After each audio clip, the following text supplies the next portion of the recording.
Welcome back, class. This is your Catia mentor, and today we're going to talk about lofting and coupling. Okay, so let's get started with generative wireframe and surface. Alright, so I'm going to create two section profiles. So let me start by sketching on our first plane. I'm going to create a triangle for our first section. Keep it simple. I'm not going to dimension it. And I'm going to create a second one. Actually, before I continue on, let me insert a geometric set. You want to keep your wireframe, surfaces, points, curves in a geo set. So let me go ahead and move this sketch over. I'm going to left mouse click and drag over to the geo set. Alright, so now let me create a plane.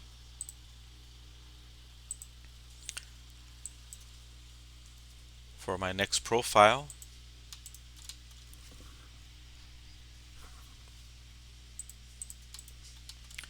And I'm going to draw a rectangle for our section, for our second section.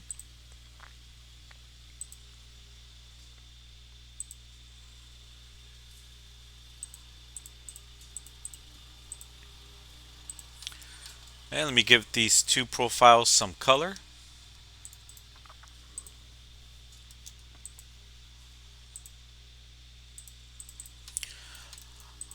Alright, let me go ahead and label our first sketch as triangle.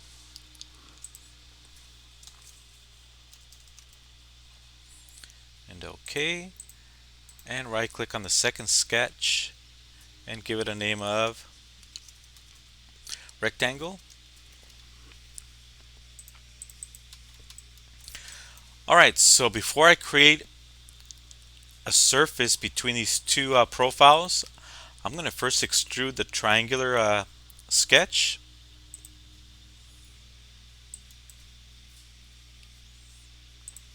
And I'll do the same with the rectangle, extrude it.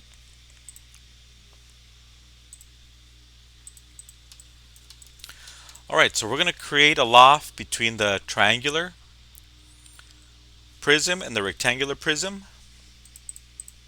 So let's use multi-section loft or multi-section surface, also referred to as lofting. Alright, so we're going to pick our first section, the triangle, and then we'll pick the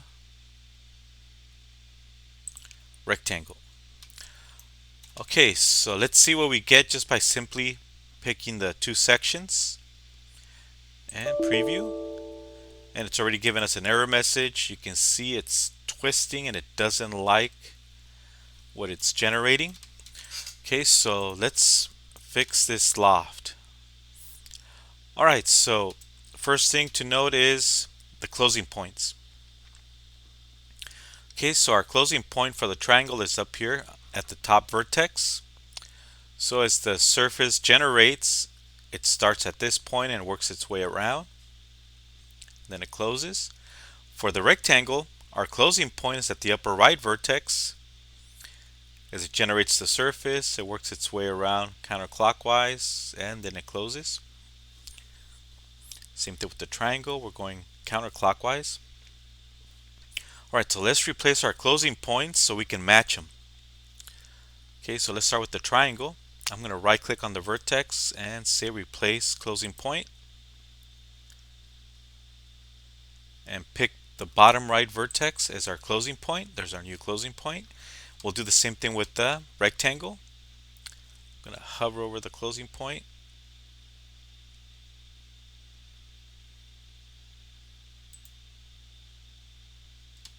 May need to zoom in a little bit.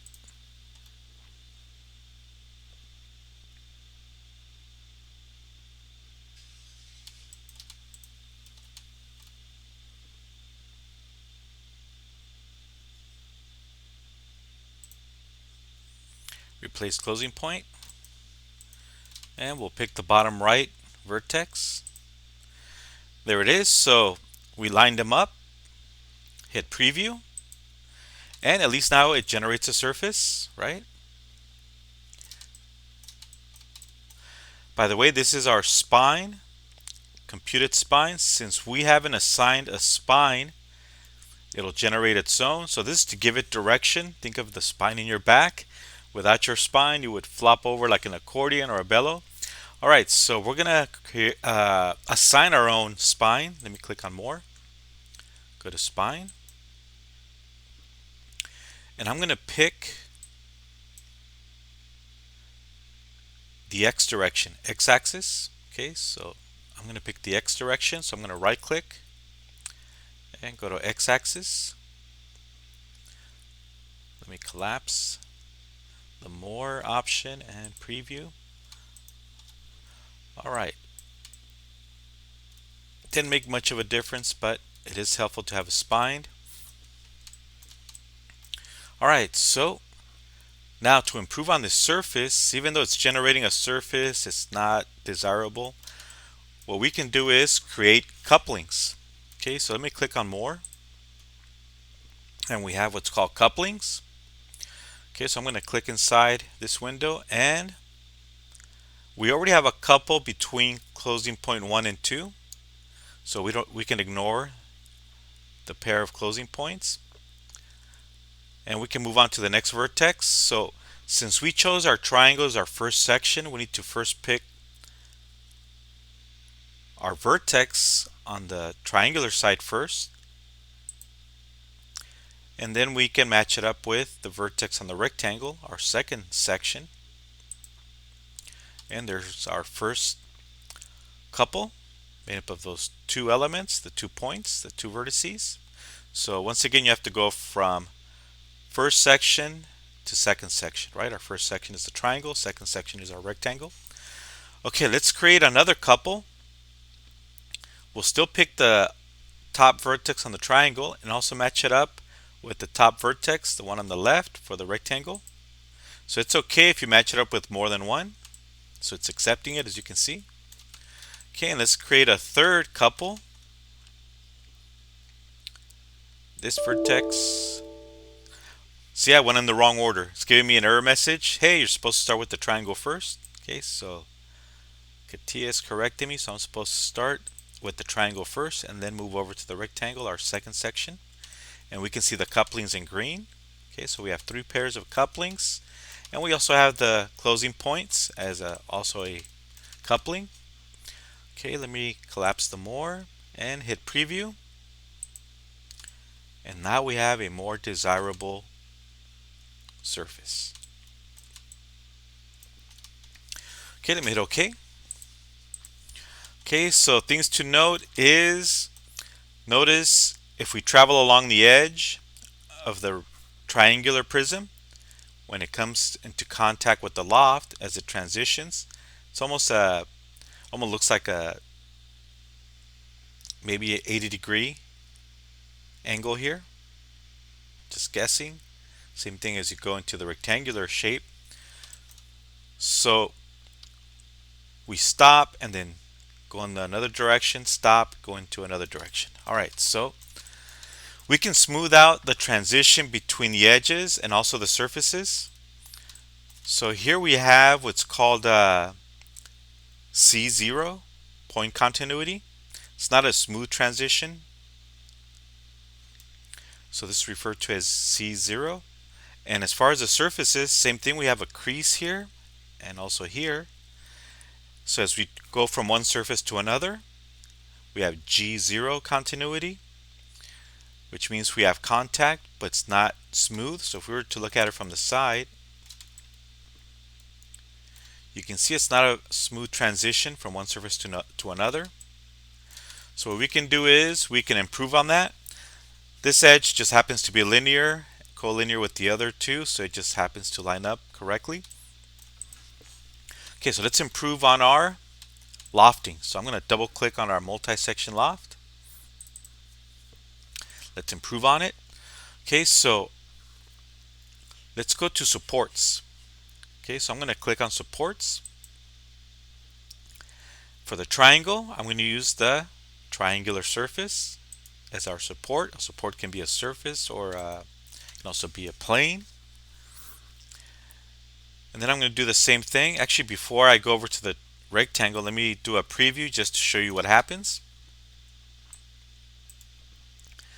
So we've chosen the triangular surface as our support, and notice our continuity is going to move up to a level of tangency. So hit preview in 3, 2, 1, preview,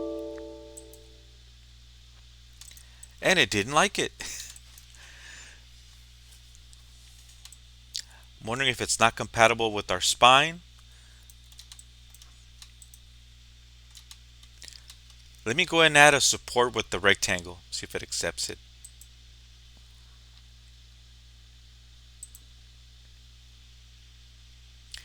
Also, we have tangency as we transition from the loft to the rectangle, just like from the triangle to the loft. And preview. Okay, this time it did work. Notice the difference in shape. So now we have tangency as we exit this line on the triangular prism, and now it enters the lofted surface.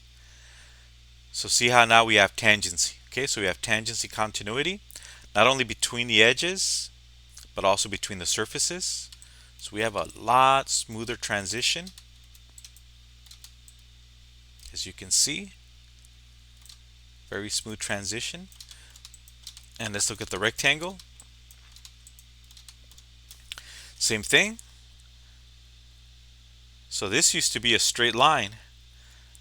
Now it's curved, so as it enters the rectangular prism, it transitions with tangency. So we have tangency continuity. We can improve on that.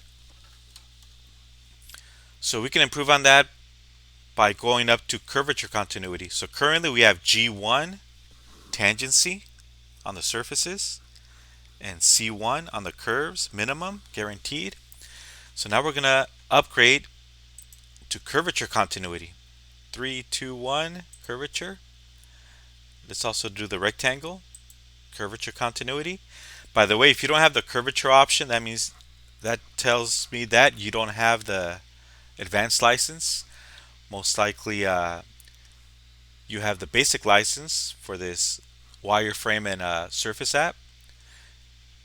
If you want the more advanced license, you have to pay for it.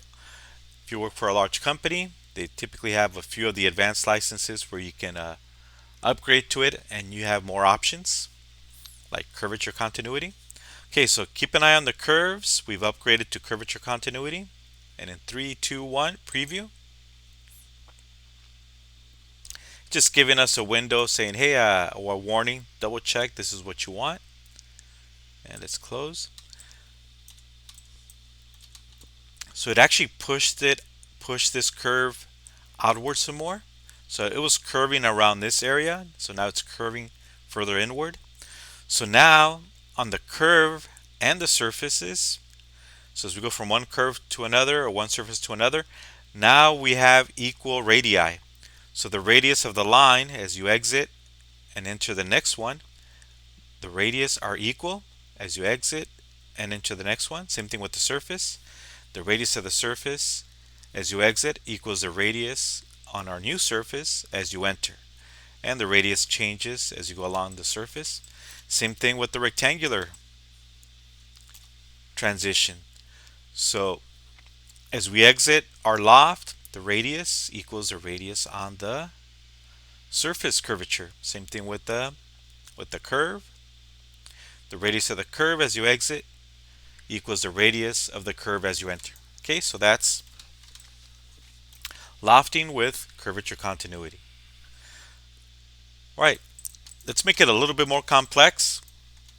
I'm going to place a point in space. I'll place it on the XY plane and let me give it some color.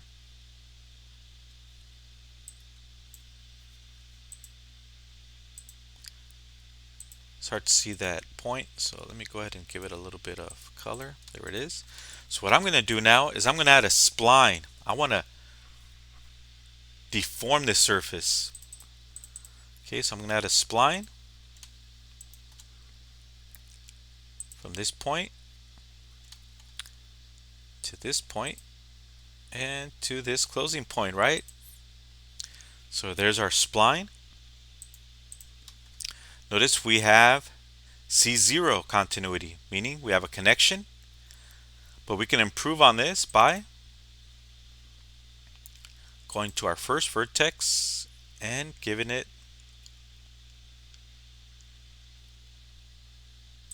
a tangency. Oh, unfortunately it flipped, going in the wrong direction. Where it's going in the wrong direction, we can flip it. There it is.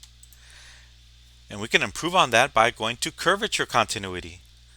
So now we have C0, C1, and C2 continuity. We have connection, point continuity. We have tangency, and the radius as you exit equals the radius as you enter the next curve. In this case, our spline. We'll do the same thing. So second point, I'll leave it alone. Third point, our third point at the rectangle, we're going to go ahead and give this tangency, and let's upgrade it to curvature. There it is. Alright, so hit OK. And I'm going to go back to our loft, and I'm going to use this as a guide. Okay, so I'm going to double click. I'm going to go over to the guide section. So I'm going to guide the surface to go outward. Okay, so we're going to pick our spline, hit preview, and notice how it shapes it. Okay, so it's like we're pulling on the surface. Think of an old western covered wagon, right? Being pulled by horses, and you can pull on the canvas, right? Give it some tension. You can have more than one guide, so you can have multiple guides. As long as they're compatible with our profiles, you do want them to intersect the triangular and rectangular profile, or whichever type of profile you have. Okay, so sometimes you may have a guide curve that's in conflict with your curvature or tangent continuity as you go from one surface to another. So they have to be compatible, or you will get that error message. Okay, so just a reminder, again, you can have more than one guide curve. Just make sure it's compatible with the lofting. Alright, so that's the end of this video. See you in the next one.